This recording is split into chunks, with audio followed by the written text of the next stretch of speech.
असलामुअलैकुम crime update में लियाकत तुसी वेख रहे हो मेरे यूट्यूब चैनल।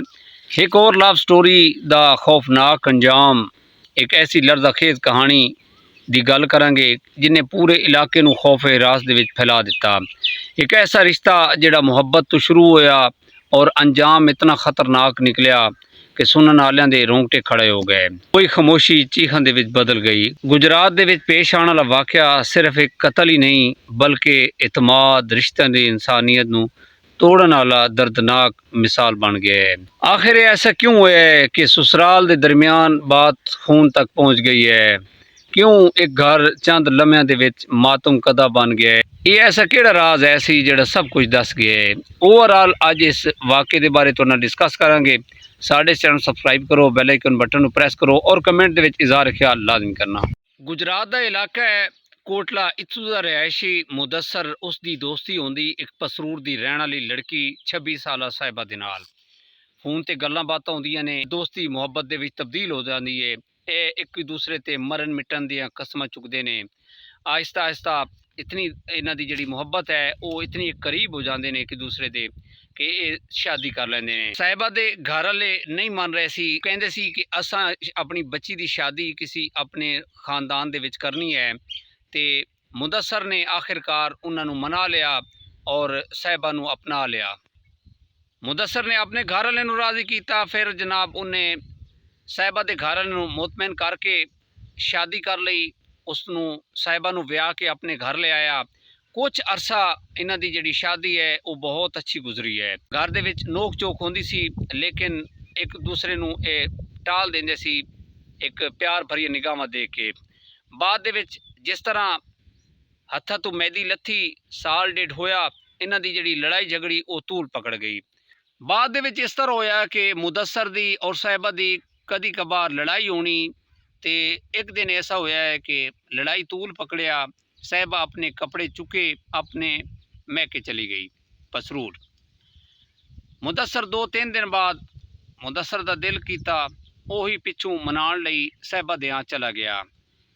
ਗੱਲਾਂ ਬਾਤਾਂ ਕੀਤੀਆਂ, ਮਿੰਨਤ ਤਰਲੇ ਕਰਕੇ ਸਾਹਿਬਾ ਨੂੰ ਮਨਾ ਕੇ ਲੈ ਕੇ ਆ ਗਿਆ।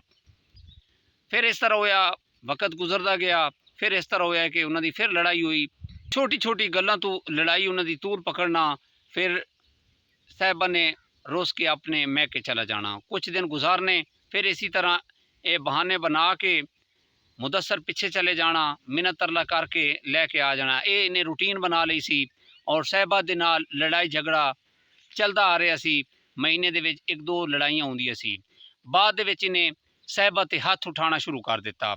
ਇੱਕ ਦਿਨ ਐਸਾ ਹੋਇਆ ਕਿ ਇਹਨਾਂ ਦੀ ਲੜਾਈ ਹੋਈ ਘਰ ਦੇ ਵਿੱਚ ਤੇ ਲੜਾਈ ਜਿਹੜੀ ਉਹ ਚੰਗੀ ਭਲੀ ਹੋਈ।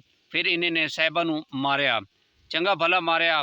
ਫਿਰ ਸਾਹਿਬਾ ਤੰਗ ਆ ਕੇ ਉਹਨੇ ਸਾਹਿਬਾ ਨੇ ਕਿਹਾ ਕਿ ਰੋਜ਼ ਰੋਜ਼ ਤੂੰ ਤੰਗ ਆ ਕੇ ਮੈਂ ਇਹ ਘਰ ਛੋੜ ਕੇ ਜਾ ਰਹੀ ਹਾਂ।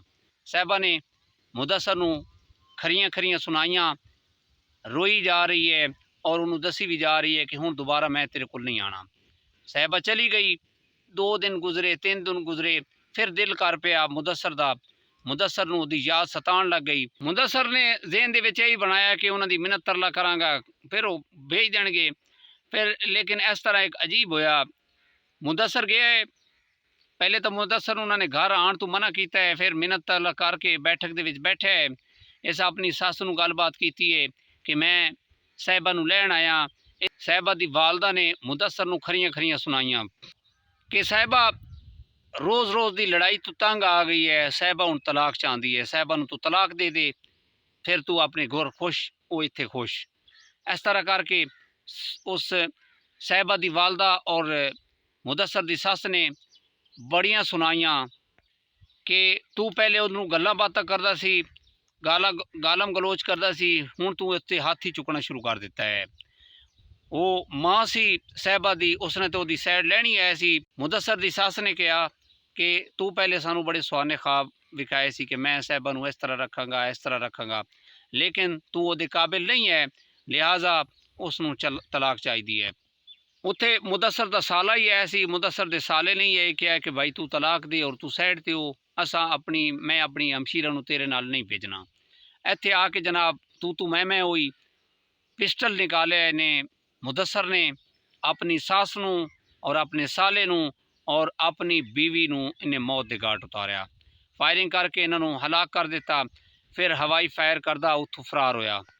मुदस्सर इतना जज्बात और तैश दे विच आके इतने इन्होंने सफा हरकत की थी। बाद दे विच 1122 ते कॉल हुई, 15 ते कॉल हुई। पुलिस ने जाए वकूअत ते पहुँच के फरेंसिक टीम आई और उन्होंने डेड बॉडियां नूं रेस्क्यू के जरिए पोस्टमार्टम लई हॉस्पिटल शिफ्ट किया और पुलिस ने रेड किया कि मुदस्सर नूं गिरफ्तार किया जाए। हाले तिकर मुदस्सर गिरफ्तार नहीं होया। सस और साले दे इनकार ते इतना बड़ा कदम चुक लिया मुदस्सर ने। समझ तो बाहर है कि मुदस्सर साहिबा नूं मनाण लई गया सी, वो पिस्टल क्यों लैके गया सी नाल। ए जदों पकड़िया जाएगा पता चलेगा कि उसके अंदर की कुत्ता लेटे हुए सी। वो पहले तो ही तैयार है सी कि मैं साहिबा की जिंदगी ख़त्म करनी। शायद अगर वो उस दे नाल भेज देंदे तो रस्ते दे विच साहिबा नूं वो ख़त्म कर देंदा। उसके अंदर कुछ ना कुछ है सी जिहड़ी भड़ास उन्हें उत्थे कढ़ दित्ती। जी दोस्तों, मुहब्बत की कहानी तोड़ नहीं चढ़ी। इन्हां दा कोई बच्चा नहीं है सी। शादी नूं कुछ ही अरसा होया सी जनाब, ते इस तरह का काम होया है। एक लव स्टोरी जनाब शादी दे विच तब्दील हुई। फिर वो खौफनाक अंजाम जिहड़ा है वो तुहाडे सामने असां डिस्कस कर दिता है। मुदस्सर दे जज्बाती फैसले उसनूं जेल तक लै गए। उसने ओवरऑल अपना घर उजाड़ दिता, अपने ससुराल का घर उजाड़िया। कसूर साहिबा दा है सी या नहीं है सी कि इस सफाक ने इतनी बड़ी सज़ा दी है। अपने सस नूं, अपने साले नूं और साहिबा नूं मौत दे घाट उतारिया है। बाद दे विच DPO साहब ने नोटिस दिता है और उसने DPO साहब ने आर्डर जारी किए ने कि इसनूं जितना जल्द हो सके इस मुलजमान नूं गिरफ्तार किया जाए और कानून के मुताबिक इसनूं सज़ा दिलवाई जाए। देखने कि इसका केस जिहड़ा है CCD दे हैंड ओवर जाता है या कि पुलिस खुद हैंडल करती है और अदालती कार्रवाई इस ते होंदी है। दोस्तों, इसे पैगाम दे नाल इजाज़त दो। अपना ढेर सारा ख्याल रखा है। जज्बात और तैश दे विच आके जिहड़े फैसले ने वो इंसान की जिंदगी, इंसान का किरदार और इंसान का घर बर्बाद कर देंदे ने। मुलाकात होएगी अगले व्लॉग के अंदर और कमेंट दे विच इजहार ख्याल लाजमी करना। खुदा हाफिज़।